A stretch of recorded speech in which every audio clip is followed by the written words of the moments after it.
भारत, मेरा और आपका देश, वो देश जिसे हमारे पुरखों ने आजाद कराया और हमें सौंपा। साथ ही सौंपी एक जिम्मेदारी, जिम्मेदारी इस देश को सहेज कर रखने की और नई ऊंचाइयों तक पहुंचाने की। क्यों ना इस देश के बारे में थोड़ा जाने, कुछ किस्सों के जरिए, कुछ कहानियों के जरिए, कि कैसे बना ये देश, कैसे बना ये विशाल देश जिसे आज हम भारतवर्ष के नाम से जानते हैं। और अगर देश के बारे में जानना शुरू करना है तो क्यों ना देश के नक्शे में जो सबसे ऊपर आता है वहां से शुरू किया जाए। देश के मुकुट से शुरू किया जाए, एक हसीन वादी से शुरू किया जाए जिसे हम कश्मीर कहते हैं। वो कश्मीर जिसे एक दौर में पूर्व का स्विट्जरलैंड कहा जाता था, जिसे तमाम बॉलीवुड फिल्मों में जन्नत की तरह दिखाया गया है। शायद वो वादी आज एक रक्त रंजित घाटी बन के रह गई है, जैसा कि रामचंद्र गुहा ने अपनी किताब में भी लिखा है, एक रक्त रंजित हसीन वादी। तमाम सरकारें आई गईं और सबने दावा किया कि हम कश्मीर में ये करेंगे वो करेंगे, और अगर हम उन सबके दावों को भी सच मान लें, फिर भी इस बात से आज इनकार नहीं किया जा सकता कि वो खूबसूरत घाटी इस देश में आतंकवाद का सबसे बड़ा केंद्र बन के रह गई है। कैसे ये घाटी इस देश में आई, और जो हिस्सा इस घाटी का इस देश में नहीं आ पाया, उसके पीछे की क्या कहानी है। तो जानते हैं कहानी कश्मीर की, कहानी कश्मीर के भारत में विलय की। 1947 से पहले कश्मीर में डोगरा वंश का शासन था। इसके आखिरी महाराज महाराजा हरि सिंह हुए, जो एक आम राजा थे। कोई बहुत ही कल्याणकारी शासक तो थे नहीं, मतलब अक्सर बम्बई की रेस कोर्स में दिख जाते थे, शिकार करते थे, जो राजाओं के शौक होते हैं। कोई बहुत कल्याणकारी काम तो उन्होंने अपने क्षेत्र में किया नहीं। आप ये नक्शा देख पा रहे होंगे कश्मीर का, इसमें ये पुंछ इलाका है। इसको छोड़कर पूरे कश्मीर पर महाराजा का सीधा शासन था, किंतु पुंछ में सीधा शासन नहीं था, उप शासन था। लेकिन 1936 के बाद महाराजा ने पुंछ का भी शासन अपने हाथ में ले लिया। और बताया जाता है कि ये एक वजह भी थी, 1947-48 के दौरान पुंछ क्षेत्र के लोगों का एक खास विरोध जो महाराज के प्रति प्रकट हुआ, उसके पीछे ये वजह थी, ऐसा बताया जाता है। तो अगर हम कश्मीर को समझना चाहते हैं तो हमें कुछ किरदारों को समझना पड़ेगा, और उन्हीं किरदारों में से एक हैं ये कश्मीर के महाराज, जिनका मैंने जिक्र किया था अभी। इनका नाम था महाराजा हरि सिंह। और ऐसे ही एक और व्यक्ति थे ये, जिनको आप इधर देख सकते होंगे। इनका नाम था मेहरचंद महाजन। ये कश्मीर के प्रधानमंत्री थे उस वक्त जब कश्मीर का विलय भारत में हुआ। तो इन किरदारों के जरिए ही हम कश्मीर को समझ पाएंगे। और महाराज जो थे कश्मीर के, वो बहुत ज़्यादा इस पक्ष में नहीं थे 1946 के बाद खासकर, कि कश्मीर का भारत में विलय हो। और वो ये भी नहीं चाहते थे कि कश्मीर का पाकिस्तान में विलय हो। वो चाहते थे कश्मीर एक अलग राष्ट्र बने और कश्मीर एक अलग देश बने, जहाँ का शासन उन्हीं के हाथ में रहे और उनके बाद उनकी पुश्तों के हाथ में रहे। लेकिन ये बात बहुत ज़्यादा संभव नहीं थी, क्योंकि अगर आप कश्मीर का नक्शा देखें तो दो ऐसे देश, हिंदुस्तान पाकिस्तान, जिनके बीच में इतनी सारी दिक्कतें हों, और इनके बीच में एक अलग देश, और वो भी जहाँ की आबादी कोई बहुत ज़्यादा ना हो, मतलब 40 लाख आबादी थी उस वक्त जब कश्मीर की, भारत आज़ाद हुआ उस वक्त कश्मीर की आबादी 40 लाख के आसपास थी। तो ये बहुत ज़्यादा संभव नहीं थी। लेकिन महाराज की अपनी इच्छाएं थी, वो चाहते थे कि कश्मीर एक अलग देश बने। और 27 अक्टूबर को कश्मीर का भारत में विलय होता है। उस विलय पत्र पर माउंटबेटन के हस्ताक्षर होते हैं, जिसके बाद आधिकारिक तौर पर कश्मीर भारत का हिस्सा था। उससे 15 दिन पहले तक, यानी 12 अक्टूबर तक, कश्मीर के उप प्रधानमंत्री दिल्ली आते हैं, महाराजा हरि सिंह द्वारा भिजवाए जाते हैं, और ये कहते हैं कि वो अभी भी इस बात को लेकर इच्छुक हैं कि कश्मीर एक अलग देश ही बना रहे। यानी कि 15 दिन पहले तक वो जनाब चाहते थे कि उनका अलग देश बने। और ये प्रधानमंत्री थे उस वक्त। और भी कुछ किरदार हैं इनके बारे में हमें जानना चाहिए, तो वैसे ही एक किरदार हैं ये अब्दुल्ला। तो अगर आप कश्मीर की राजनीति में थोड़ी भी दिलचस्पी लेंगे तो आपको पता चलेगा कि कश्मीर में एक दल है जिसका नाम है नेशनल कॉन्फ्रेंस। काफी प्रमुख दल है कश्मीर में। उस नेशनल कॉन्फ्रेंस की बागडोर फिलहाल दो लोगों के हाथ में है, उमर अब्दुल्ला और उनके पिता फारूक अब्दुल्ला। तो शेख अब्दुल्ला उमर अब्दुल्ला के दादा थे और फारूक अब्दुल्ला के पिता थे। दोनों मुख्यमंत्री रह चुके हैं कश्मीर के। शेख अब्दुल्ला घाटी के एक निम्न वर्गीय मुस्लिम परिवार से आते थे और इन्होंने पोस्ट ग्रेजुएशन तक की पढ़ाई अलीगढ़ मुस्लिम यूनिवर्सिटी से की थी। लेकिन उसके बावजूद इनको कश्मीर की शासन व्यवस्था में कोई सरकारी नौकरी नहीं मिल पाई थी, जिसके कारण ये काफी खफा रहते थे और इनका ऐसा मानना था कि महाराज हिंदुओं और मुसलमानों में पक्षपात करते हैं। और जाहिर सी बात थी कि महाराजा हरि सिंह थे, तो वो भी हिंदुओं को प्रमुख प्रायोरिटी देते थे नौकरियों में। तो शेख अब्दुल्ला की बहुत ज्यादा बनती नहीं थी महाराज से, और उन्होंने कुछ लोगों के साथ मिलकर एक दल भी शुरू किया था कश्मीर में, जिसका नाम था All India Kashmiri Conference, All India Kashmiri Muslim Conference. और उसी All India Kashmiri Muslim Conference का एक प्रारूप आज नेशनल कॉन्फ्रेंस है। तो शुरुआती दौर में तो ये बहुत ज़्यादा मुसलमानों के प्रति राजनीतिक रुझान रखते थे और बहुत ज़्यादा उस तरफ टिल्टेड थे। पर जैसे जैसे खासकर 30 के दशक में जब नेहरू से इनकी मित्रता हुई और तमाम चीज़ें हुई, उसके बाद ये कश्मीर के काफ़ी सेकुलर नेता बन गए थे, काफ़ी सेकुलर। और कश्मीर में श्रीनगर के इलाके में हिंदू मुसलमान दोनों इनका बहुत ज़्यादा सम्मान करते थे। और इनकी महत्वता इतनी थी कश्मीर में, आप समझ सकते हैं कि ये इतने लोकप्रिय थे आज़ादी से पहले कश्मीर में, जितने आजकल कुछ हमारे प्रधानमंत्री हैं उत्तर भारत में खासकर, उतने लोकप्रिय थे कश्मीर में। तो बहुत ही प्रमुख नेताओं में से एक थे कश्मीर के ये। तो अगले जो दो चेहरे हैं उनसे हम सभी बहुत ज़्यादा परिचित हैं। पहले जो हैं वो हैं सरदार पटेल, और दूसरे जो हैं वो है जवाहरलाल नेहरू। तो सरदार पटेल वो व्यक्ति थे जिन्होंने हमारे भारत को छोटे छोटे जो प्रांत थे उनको एक माला में सहेज कर हमें सौंपा और इस देश को एकत्र किया। और जवाहरलाल नेहरू हमारे पहले प्रधानमंत्री थे। आप में से बहुत लोग सोच रहे होंगे कि मैंने नेहरू की ऐसी तस्वीर क्यों लगाई है, उसमें वो सिगरेट लिए हुए हैं। ये मैंने इसलिए लगाई है क्योंकि आज की तारीख में देश में जो नेहरू का परसेप्शन है, नेहरू के प्रति जो धारणा लोगों की बनी हुई है, उसके हिसाब से काफी सूट करती है उसको ये तस्वीर। हाँ, पर नेहरू ऐसे व्यक्ति नहीं थे। अगर आप थोड़ा बहुत पढ़ेंगे उनके बारे में तो आपको पता चलेगा। काफी मिथक है उनके बारे में, जिसमें से कुछ मिथकों के बारे में हम बात भी करेंगे। इन दोनों लोगों का बहुत बड़ा रोल था कश्मीर के भारत में मिलने के। और सरदार पटेल जो हैं वो तो आपको ये बात जान के शायद आश्चर्य हो बहुत लोगों को कि 13 सितंबर 1947 तक सरदार पटेल को इस बात से कोई आपत्ति भी नहीं थी अगर कश्मीर पाकिस्तान का हिस्सा बन जाता भारत को छोड़ के। मैं आपको आर्टिकल दिखाऊंगा जहां पे इस बात का जिक्र है। रामचंद्र गुहा ने भी इस बात का अपनी किताब में जिक्र किया है, और एक किताब है नेहरू मिथक और सत्य, उसमें पीयूष बवेले ने भी इस बात का जिक्र किया है।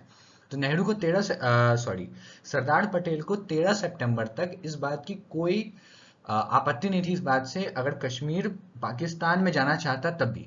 वो तो जब मोहम्मद अली जिन्ना ने जूनागढ़ रियासत, जो एक हिंदू बहुल रियासत है, वहां पर अपना दावा किया, तब सरदार पटेल को लगा कि अच्छा, जब जिन्ना एक हिंदू बहुल प्रांत पर दावा कर सकते हैं तो मैं क्यों नहीं एक जम्मू कश्मीर जो मुस्लिम बहुल प्रांत है वहां पे दावा करूं। लेकिन उससे पहले Sardar Patel was not very interested in Kashmir, Jammu Kashmir. तो इन दोनों का बहुत ज़्यादा महत्व था। जम्मू कश्मीर जो भी आज हमारे पास है उसमें दोनों का महत्व था, और जम्मू कश्मीर का शायद मुझे लगता है जो हिस्सा हमारे पास नहीं भी है, उन दोनों में इन दोनों लोगों की जिम्मेदारी है उसमें भी। तो ये वो आर्टिकल है जहाँ पे साफ, ये टाइम्स ऑफ इंडिया का आर्टिकल है जहाँ पे आपको साफ इस बात का जिक्र मिल जाएगा कि 13 सितंबर 1947 से पहले सरदार पटेल बहुत ज़्यादा इंटरेस्टेड नहीं थे, इच्छुक नहीं थे कश्मीर के विषय पर। पर ये लेटर जो है उन्होंने बलदेव सिंह नाम के एक व्यक्ति को लिखा था, और ये टाइम्स ऑफ इंडिया के आर्टिकल में है। और ये बात रामचंद्र गुहा ने भी अपनी किताब में लिखी है। तो कैसे बना कश्मीर भारत का हिस्सा? तो कश्मीर के महाराज तो अपना अलग देश बनाना चाहते थे। उनका तो था कि भैया हम अपना अलग देश बनाएंगे, हमको ना इंडिया में जाना है ना पाकिस्तान में जाना है। लेकिन इस बीच क्या होता है, पाकिस्तान के जो लोग थे, शासक थे, उनके अंदर बहुत ज्यादा खुनक थी। किस बात को लेकर? कि वो चाहते थे जम्मू कश्मीर हमें चाहिए।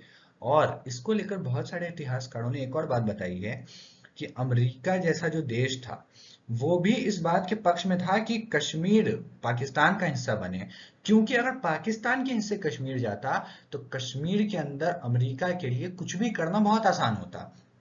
क्यों आसान होता, मैं आपको आगे उस वक्त के नक्शे के जरिए समझाऊंगा कि क्यों अमेरिका के लिए ये बात पक्ष में थी कि कश्मीर पाकिस्तान के पक्ष में जाए, पाकिस्तान का हिस्सा बने और पाकिस्तान का ही शासन चले वहां पे। तो क्या होता है, पाकिस्तान वालों, और एक और बात थी कि जो पाकिस्तान के शासक थे, जो शासन व्यवस्था जिन लोगों के हाथ में थी, वो मूल्यतः जो पाकिस्तान था वहां के थे नहीं। मोहम्मद अली जिन्ना गुजराती थे, गुजरात के थे। उनके जो प्रधानमंत्री थे लियाकत अली खान, वो उत्तर प्रदेश के थे, और उस वक्त यूनाइटेड प्रोविंस होता था, संयुक्त प्रांत, वो वहां से आते थे। तो बहुत ज्यादा कोई जो पाकिस्तान की मूल शासन व्यवस्था थी, वहां पे पाकिस्तान के में रहने वाले लोगों का बहुत ज्यादा प्रतिनिधित्व नहीं था। तो बहुत ज्यादा वो लोग चाहते थे कि जम्मू कश्मीर उनका हिस्सा बने। तो सीधा हमला उन्होंने नहीं किया। वो लोग हमेशा इस बात से इनकार करते आए हैं कि कबायली हमले में पाकिस्तानियों का कोई हाथ नहीं था, पर कबायली हमले में मुख्यतः जो पठान शामिल थे, आप सोचिए उस वक्त 1947 के दौर में उनके पास 4000 से ज्यादा राइफलें थी, उनके पास पेट्रोल बम, बड़ी बड़ी ट्रक्स, इनमें सवार होकर कश्मीर में दाखिल हुए थे कबायली। तो इतने ज्यादा संसाधन जिन लोगों के पास थे, वो लोग बिना किसी सरकार की मदद के कैसे शामिल हो गए। रामचंद्र गुहा ने अपनी किताब में जिक्र किया है कि पाकिस्तान के जो बड़े बड़े अफसर थे, वो इन कबायलियों के जो नेता थे, इनके संपर्क में थे, और साफ तौर पे पाकिस्तान का समर्थन था इस हमले को। इनफैक्ट जब भारत ने वापस विरोध किया इस हमले का और अपनी सेना भेजी, तो मोहम्मद अली जिन्ना ने अपने जो सेना के प्रमुख थे, वो अंग्रेजी अफसर थे उस वक्त, उनसे ये भी कहा कि आप भारत के खिलाफ युद्ध कीजिए, पर उन्होंने मना कर दिया युद्ध करने से। उस वक्त जिन्ना को मना कर दिया उस वक्त उनके सेना प्रमुख ने, जो कि एक अंग्रेजी अधिकारी थी, कि वो अभी भारत के खिलाफ युद्ध नहीं करेंगे, क्योंकि भारत जो है वो युद्ध लड़ रहा है कबायलियों से, ना कि पाकिस्तान की सेना से। तो आप सीधा समझ सकते हैं कबायलियों के पीछे पाकिस्तानियों का हाथ था, इसमें कोई शक व शुबा नहीं होनी चाहिए किसी को। और कबायली आए, घुसे, और तेजी से, और एक बहुत ही प्री प्लान्ड वे में तेजी से कश्मीर में, घाटी में तेजी से बढ़ते गए वो लोग। और इस बात की जानकारी जवाहरलाल नेहरू को पहले ही हो गई थी। जवाहरलाल नेहरू ही थे जिन्होंने सरदार पटेल को पहले ही सचेत कर दिया। क्यों सचेत किया? क्योंकि सरदार पटेल गृह मंत्री थे। पहले ही सचेत किया कि किस तरफ से और किस रास्ते से आने वाले हैं कबायली हमला करने। 27 सितंबर को सरदार पटेल को लिखे एक पत्र में नेहरू ने साफ तौर पे कबायली हमले का जिक्र किया। तो उसके बाद कबायली तेजी से कश्मीर घाटी में आगे बढ़ते हैं, और महाराजा जो हैं वो अभी भी निर्णय नहीं ले पाए थे। महाराजा अभी भी चाहते थे कि किसी तरह कुछ हो जाए और वो उनका देश बने, उनको अपना देश चाहिए था। उनका शुरुआत से ही क्लियर था कि हमको अपना देश चाहिए, बाकी जो हो, मतलब हमको जनता की फिक्र नहीं है, हमको अपना देश चाहिए। तो फिर कबायली तेजी से बढ़ते जा रहे थे, कबायली बारामूला तक पहुंच गए थे। ये तो ये तो ब्रिगेडियर राजेंद्र सिंह, जो कि महाराजा की सेना के एक ब्रिगेडियर थे, ये तो उनकी वजह से है कि आज श्रीनगर भी आज हमारे पास है, वरना श्रीनगर तक पहुंच जाते कबायली। ब्रिगेडियर ने क्या किया, महाराजा तो कश्मीर छोड़ के, श्रीनगर छोड़ के निकल गए। जब उनको खबर पड़ी कि उड़ी तक आ गए हैं कबायली, ब्रिगेडियर राजेंद्र सिंह ने कुछ 100 सिपाही जमा किए, और उड़ी के पास एक पुल था, उस पुल को उन्होंने उड़ा दिया, जिसके कारण तकरीबन 48 घंटे कबायलियों को श्रीनगर पहुंचने में देरी हो गई। ठीक है, बाद में राजेंद्र सिंह भी कबायलियों से लड़ते लड़ते शहीद हो गए, और उनके साथ जितने लोग थे वो भी मारे गए। पर महाराजा श्रीनगर छोड़ के चले गए थे, अभी जम्मू में थे, श्रीनगर छोड़ दिया था महाराजा ने। इसी बीच क्या होता है, अब महाराजा भारत सरकार से दरखास्त करते हैं कि आप अपनी सेना भेजिए, किसी तरह आइए, बचाइए कश्मीर को। तो माउंटबेटन ने तब सलाह दी कि आप एक काम कीजिए, सेना भेजने से पहले जो सत्ता हस्तांतरण है उसके पत्रों पर हस्ताक्षर करवा लीजिए उनसे, महाराजा हरि सिंह के हस्ताक्षर करवा लीजिए विलय पत्र पे, कि हाँ अब कश्मीर भारत का हिस्सा है। तो 26 अक्टूबर को वीपी मेनन जम्मू पहुंचते हैं। वीपी मेनन कौन थे? तो ये वल्लभ भाई पटेल के सेक्रेटरी थे, सचिव थे, निजी सचिव थे। ये जम्मू पहुंचते हैं महाराजा के पास, उनसे विलय पत्र पर हस्ताक्षर करवाते हैं 26 अक्टूबर 1947 को। और 27 अक्टूबर 1947 को माउंटबेटन, जो लॉर्ड माउंटबेटन जो आखिरी वाइसरॉय थे, उनके हस्ताक्षर होते हैं और आधिकारिक रूप से विलय हो जाता है। और 28 तारीख को दिल्ली से हवाई जहाज रवाना होते हैं श्रीनगर के लिए। आपको ये बात जान के बहुत हैरानी होगी कि जो कबायली थे वो बारामूला तक पहुंच गए थे। बारामूला कश्मीर से श्रीनगर से बिल्कुल सटा हुआ है। और बारामूला में उन्होंने जो तबाही मचाई, हजारों की संख्या में लोगों को मारा, बलात्कार किए, दुकानें लूटी, और इसमें सिर्फ हिंदू नहीं शामिल थे, उन्होंने मुसलमानों को भी मारा, मुसलमानों की भी दुकानें लूटी। रामचंद्र गुहा ने इसका जिक्र किया है अपनी किताब में। तो वो लोग निकले थे किसी और कारण से, वो लोग निकले थे कश्मीर को आजाद कराने, पर जैसा कि होता है लोभ और लालच की पीछे रह के वो लोग बारामूला में बहुत ज्यादा इंगेज्ड हो गए। बारामूला में लोगों को मारना, काटना, लूटपाट, इसमें बहुत ज्यादा व्यस्त हो गए, वरना कश्मीर श्रीनगर वो पहुंच गए होते।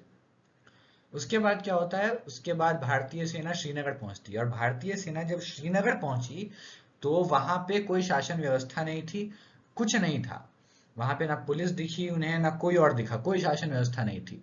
उस वक्त वहां पर जो प्रमुख तौर पे शासन संभाल रहे थे, या फिर आप कह लीजिए वॉलेंटियर कर रहे थे उस इलाके को, नजर रख रहे थे कबायली कहाँ से आ रहे हैं नहीं आ रहे हैं, तो वो नेशनल कॉन्फ्रेंस के ही लोग थे। वो शेख अब्दुल्ला की ही पार्टी के लोग थे, जिन्होंने कश्मीर में थोड़ी बहुत व्यवस्था बनाने की कोशिश रखी हुई थी उस वक्त श्रीनगर में। मैं बार बार कश्मीर बोल रहा हूँ गलती से। और श्रीनगर आप सोचिए, ऐसी जगह जहाँ हिंदू और मुसलमान दोनों की अच्छी खासी आबादी थी। देश में कम्युनल राइट्स हुए थे पंजाब में, बंगाल में। उसके बावजूद जब एक अंग्रेजी अधिकारी जो सेना के साथ गया था श्रीनगर पहली बार, वो जब कश्मीर श्रीनगर पहुंचता है तो वो जो दृश्य देखता है उसे यकीन नहीं होता कि पूरे देश में लोग लड़ रहे थे एक दूसरे से, हिंदू मुसलमान एक दूसरे की जान लेने पर तुले थे, परंतु श्रीनगर में हिंदू मुसलमान भाईचारे से एक दूसरे की मदद कर रहे थे। और इसमें कहीं ना कहीं नेशनल कॉन्फ्रेंस का एक रोल रहा था वहां पे, कि पूरे देश में दंगे हो रहे थे लेकिन श्रीनगर में हिंदू और मुसलमान बिल्कुल भाईचारे से एक दूसरे की मदद कर रहे थे। उसके बाद भारतीय सेना युद्ध करती है, धीरे धीरे खदेड़ती है पाकिस्तान के जो कबायली आए थे उनको। लेकिन इसी बीच फिर सर्दी का मौसम आ जाता है और एक तत्काल विराम लग जाता है युद्ध पे, क्योंकि सर्दी इतनी ज्यादा पड़ती है उन पहाड़ों में कि वहां उस वक्त युद्ध करना आज भी बहुत मुश्किल है, उस वक्त तो संभव ही नहीं था कि वहां पर युद्ध हो सके। तो इस बीच करीब करीब 2/3 हिस्सा कश्मीर का भारत के पक्ष में आ गया था। लेकिन 1/3 हिस्सा अभी भी वो था जो पाकिस्तान के हिस्से में था, जिसमें मुजफ्फराबाद और तमाम जगहें थी। तो हम नक्शे के जरिए भी इस चीज को अच्छे से समझेंगे आगे। तो अब हम थोड़ा सा जानते हैं मुस्लिम कॉन्फ्रेंस, यानी नेशनल कॉन्फ्रेंस जो बाद में बन गई, उसका क्या रोल था, या शेख अब्दुल्ला का क्या प्रमुख रोल था कश्मीर के मुद्दे पर। क्यों इनका रोल जानना जरूरी है, क्योंकि आप थोड़ा समझिए, उस वक्त पूरे देश में हिंदू और मुसलमानों के बीच एक खाई बन गई थी। पूरे देश में अधिकांश हिंदू और मुसलमान एक दूसरे से लड़ रहे थे। उसके बावजूद एक ऐसा प्रांत जो कि सीमा से इतना सटा हुआ है, मतलब पाकिस्तान के बगल में, बहुसंख्यक आबादी मुस्लिम है वहां पे, उसके बावजूद कश्मीर घाटी में कोई भी प्रमुख आंदोलन नहीं हुआ पाकिस्तान के पक्ष में। कोई भी प्रमुख समर्थन नहीं हुआ कि उन्हें पाकिस्तान के पक्ष में जाना था। मोहम्मद अली जिन्ना का कोई, या फिर उनकी टू नेशन थ्योरी जो थी, उसका कोई समर्थन नहीं हुआ कश्मीर घाटी में 1947 में। तो शायद मुझे लगता है इसमें शेख अब्दुल्ला और नेशनल कॉन्फ्रेंस का उस वक्त रोल था। हाँ, बाद में शेख अब्दुल्ला अपनी राह से डगमगाए और वो भी थोड़ा मतलब पाकिस्तान पाकिस्तान करने लगे 1953 के बाद, और उस वक्त जवाहरलाल नेहरू ने उनको जेल भी भेजा।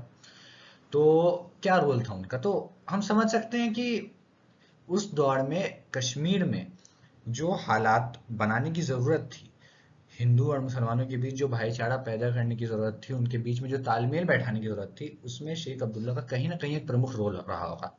और उसमें नेहरू का भी रोल था। नेहरू इस बात को समझ गए थे, जिस तरीके से शेख अब्दुल्ला की ख्याति, जिस तरीके से उनकी लोकप्रियता बढ़ रही है घाटी में, भविष्य में, आने वाले भविष्य में कहीं ना कहीं शेख अब्दुल्ला की जरूरत पड़ेगी जवाहरलाल नेहरू को और भारत को, अगर वो कश्मीर को अपने हिस्से में लाना चाहते हैं। इसीलिए जो उनकी पार्टी थी जिसका नाम था मुस्लिम कॉन्फ्रेंस, उसका नाम बदलवाया गया था मुस्लिम कॉन्फ्रेंस से नेशनल कॉन्फ्रेंस। और उन्होंने उसका नाम जो बदला मुस्लिम कॉन्फ्रेंस से नेशनल कॉन्फ्रेंस, इसके अंदर जिन लोगों का हाथ था, जिन लोगों के सजेशंस थे, उनमें एक जवाहरलाल नेहरू भी नाम थी। ये देखिए विकिपीडिया पे ये मिल जाएगा आपको। यहाँ पे साफ तौर पे लिखा हुआ है कि जवाहरलाल नेहरू के इन्फ्लुएंस में आकर उन्होंने मुस्लिम कॉन्फ्रेंस का नाम कश्मीरी नेशनल कॉन्फ्रेंस रखा। तो कहीं ना कहीं उनका एक रोल था। और वो हमेशा वो बहुत सारे लोग बोलते हैं कि जिन्ना शेख अब्दुल्ला ने कभी नहीं कहा कि वो भारत का हिस्सा बनाना चाहते हैं कश्मीर को। जाहिर सी बात है, उन्होंने कभी नहीं कहा, साफ तौर पर कभी नहीं कहा। लेकिन उन्होंने खुलेआम पर भारतीय संघ का विरोध भी नहीं किया कहीं। उन्होंने कभी भी भारतीय संघ का विरोध नहीं किया। उन्होंने उनकी मांग एक ही थी कि कश्मीर में एक लोकतांत्रिक व्यवस्था हो और वहां पे वैसा शासन चले। और वो ये बात जानते थे कि पाकिस्तान में रहकर ये कभी नहीं हो सकता। जिन्ना के सख्त विरोधी थे शेख अब्दुल्ला। और जवाहरलाल नेहरू का रोल मैंने आपको बता दिया यहाँ पे। अब हम आगे बढ़ते हैं। तो आगे हम देखेंगे। तो आप ये देख पा रहे होंगे, ये आपके सामने कश्मीर का नक्शा है, जम्मू कश्मीर का। तो ये जो ग्रे पोर्शन आपको दिख रहा है, ग्रे हिस्सा, ये वो है जो आज हमारे कंट्रोल में नहीं है, जो पाकिस्तान के शासन के अंदर है। और ये है हमारा कश्मीर। ऐसे तो पूरा कश्मीर हमारा है, पर ये वो हिस्सा है जहाँ का शासन अभी हमारे हाथ में है। तो ये आपको दिख रहा होगा बारामूला। कबायली बारामूला तक पहुंच गए थे।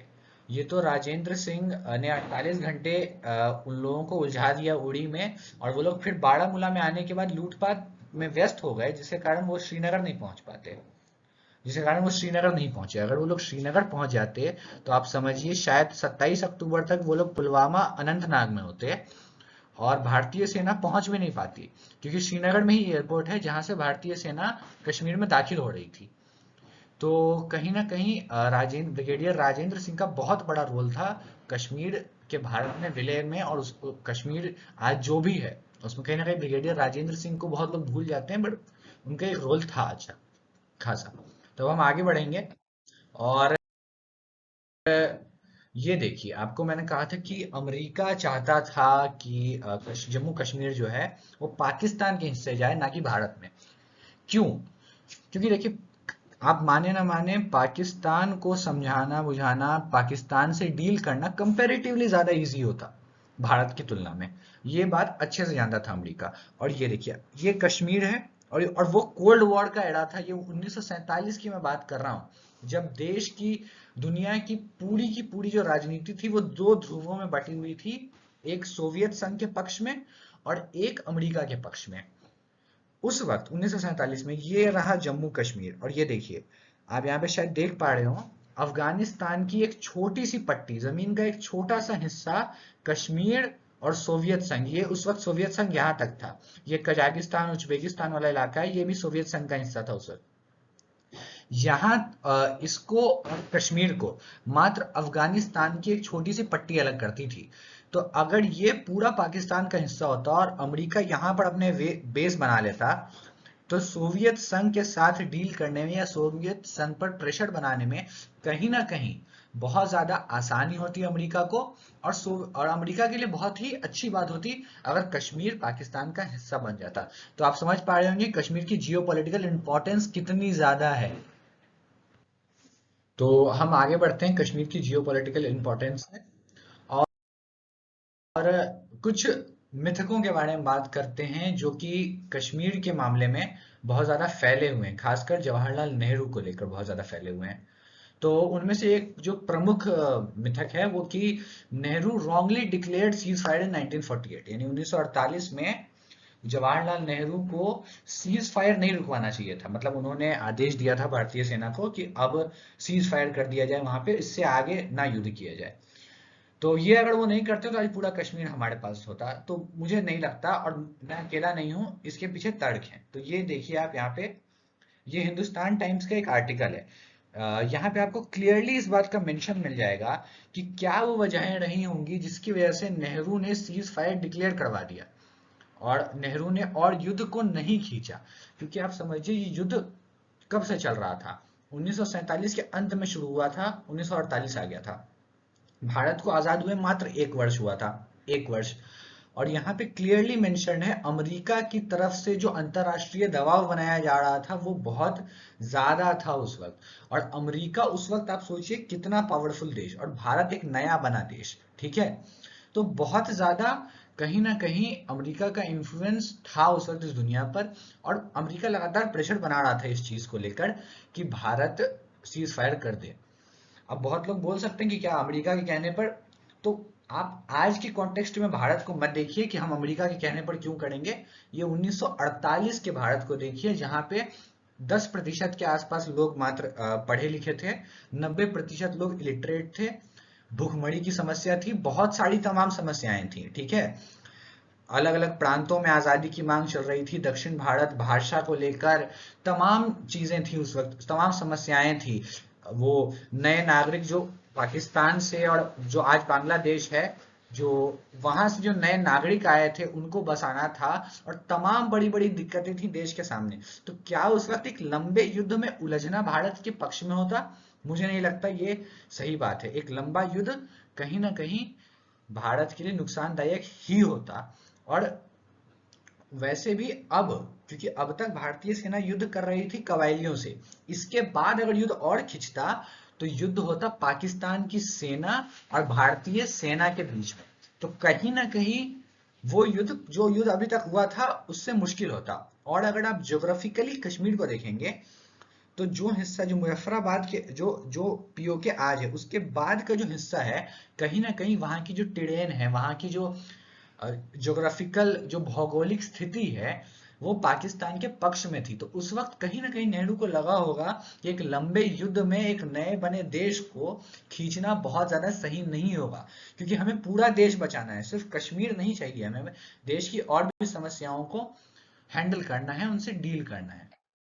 और एक जो मिथक बहुत ज्यादा है वो है प्लेबीसाइट के मामले में, कि जनमत संग्रह जिसे बोलते हैं, आप मोटी भाषा में समझे तो इसका अर्थ है कि नेहरू ने कह दिया था जाके कि मतलब कश्मीर के लोग तय करेंगे उन्हें किसके पक्ष में रहना है, और वो लोग जो हैं वो लोग वोटिंग करेंगे, बेसिकली एक वहां पे वोटिंग होगी सभी लोगों के बीच में कि वो लोग किसके पक्ष में जाएंगे, हिंदुस्तान के पक्ष में या पाकिस्तान के पक्ष में। और नेहरू ने कह दिया था इस चीज को। लेकिन जब नेहरू ने अगर ये चीज कही तो इसके पीछे दो तीन कारण थे, आप समझने की कोशिश कीजिए। पहली चीज, प्लेबीसाइट के मामले में सरदार पटेल ने भी जूनागढ़ में प्लेबीसाइट करवाई थी, जूनागढ़ में जनमत संग्रह करवाया था सरदार पटेल में, जूनागढ़ में भी जरूरत नहीं थी इस चीज को, लेकिन क्योंकि एक मॉडल स्टैंड होता है और उनको लगा कि नहीं नहीं, हम यहाँ पे जनमत संग्रह जबरदस्ती करवाएंगे ताकि दुनिया को पता चले कि हम जबरदस्ती जूनागढ़ नहीं ले रहे हैं। तो उसी तरीके से कश्मीर के मामले में नेहरू को ये लगा होगा कि अगर हम एक बार जम्मू कश्मीर की जनता की राय ले लें तो इसमें क्या बुराई है। और प्लेबीसाइट को लेकर के अगर, जब नेहरू, मैं आपको दिखाता हूँ ज्योग्राफिकली, मैं समझाता हूँ कि जब नेहरू ये कह रहे थे कि प्लेबीसाइट करवाएंगे हम जम्मू कश्मीर में, तो वो इस बात को लेकर आश्वस्त थे, इस बात को लेकर कोई शंका उनके मन में नहीं थी कि जम्मू कश्मीर जो है वो पाकिस्तान, उसकी जो बहुसंख्यक आबादी है वो पाकिस्तान के पक्ष में जाएगी। क्यों, मैं आपको नक्शे के जरिए समझाता हूँ। तो ये देखिए, ये जम्मू कश्मीर का नक्शा है, ठीक है। तो इसमें जो मुख्य आबादी जो थी ये चार पांच मोटे मोटे हिस्सों में बटी हुई थी। ये लद्दाख का इलाका है, ठीक है। और जब नेहरू ये बात कह रहे थे कि हम जनमत संग्रह करवाएंगे तो उनके मन में ये बात जरूर थी कि लद्दाख की जो मुख्यतः आबादी है वो भारत के पक्ष में आएगी। उनके दिमाग में ये बात भी थी कि जम्मू में रहने वाली, जम्मू की बहुसंख्यक आबादी पहले मुस्लिम थी, लेकिन आज़ादी के बाद जब पलायन हुआ लोगों का तो जम्मू की भी बहुसंख्यक आबादी हिंदुओं की हो गई। तो जम्मू की भी आबादी भारत के पक्ष में ही मत डालेगी, अपना भारत के पक्ष में रहेगी अगर जनमत संग्रह हुआ। तो लद्दाख और जम्मू को लेकर नेहरू कंफर्म थे। रही बात कश्मीर घाटी की, तो यहाँ पर उनके पास थे शेख अब्दुल्ला। वो अच्छी तरह से जानते थे कि शेख अब्दुल्ला कुछ भी हो जाए, पाकिस्तान के पक्ष में शेख अब्दुल्ला नहीं जाएंगे, इस बात को लेकर आश्वस्त थे नेहरू। और ये सही बात है, उनके बयानों के जरिए आप समझ सकते हैं शेख अब्दुल्ला ने जिस तरीके से जिन्ना की जो टू नेशन थ्योरी को खारिज किया और जिस तरीके के बयान वो देते थे जिन्ना के खिलाफ, वो कभी भी पाकिस्तान के पक्ष में नहीं जाते।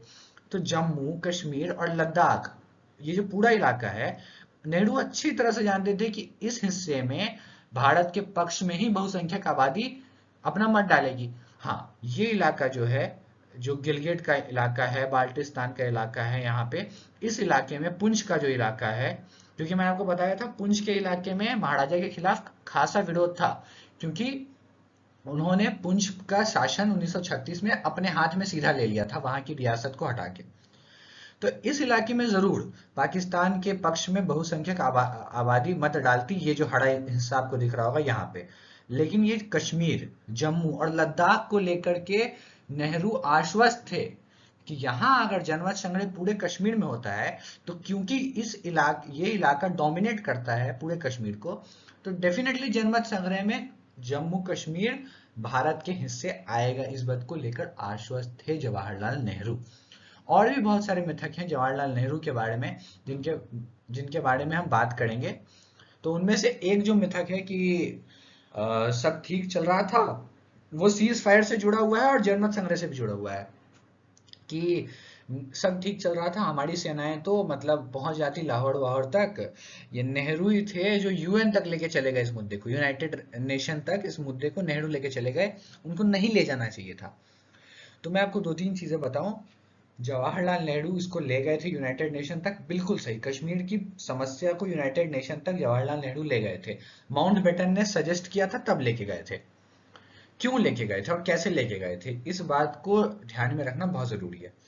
क्योंकि उस वक्त आपको पता होगा, आजादी के बाद भारत ने खुद को एक गुटनिरपेक्ष देश, भारत ना चीन अमेरिका के पक्ष में गया, ना ही सोवियत के पक्ष में गया, भारत ने खुद को एक गुटनिरपेक्ष देश के रूप में बनाने की पूरी कोशिश की।